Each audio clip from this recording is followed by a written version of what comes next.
স্বাবলম্বী মানে এই না যে আপনাকে মাসে মাসে লাখ লাখ টাকা ইনকাম করতে হবে, কিন্তু আপনি যেন আপনার নিজের সামান্য প্রয়োজনটুকু মেটাতে পারেন, কাউকে কোনো কিছু দিতে ইচ্ছে করলে সেটা অনায়াসে দিতে পারেন, ততটুকু স্বাবলম্বী হওয়া আপনার অবশ্যই দরকার। আমার বাসায় এমন অনেক বিবাহিত মেয়েরা আছেন যারা টুকটুক করে সেলাইয়ের কাজ করেন। এছাড়াও আমার বাসার ছাদে এসে অনেক মেয়েরাই আছেন যারা হস্তশিল্পের কাজ করেন।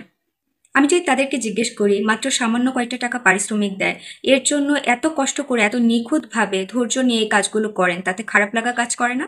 তখন তার উত্তর দেয় কষ্ট তো অবশ্যই হয়, কিন্তু এই কষ্টটা বিলীন হয়ে যায় যখন নিজের সামান্য চাহিদাগুলোর জন্য অন্য কারো কাছে হাত পাততে হয় না, নিজের সামান্য চাহিদাগুলো নিজেই পূরণ করতে পারি, এবং কি অন্যদের যদি কোনো কিছু দিতে ইচ্ছে করে তাহলে অনায়াসে সেটা দিতে পারি।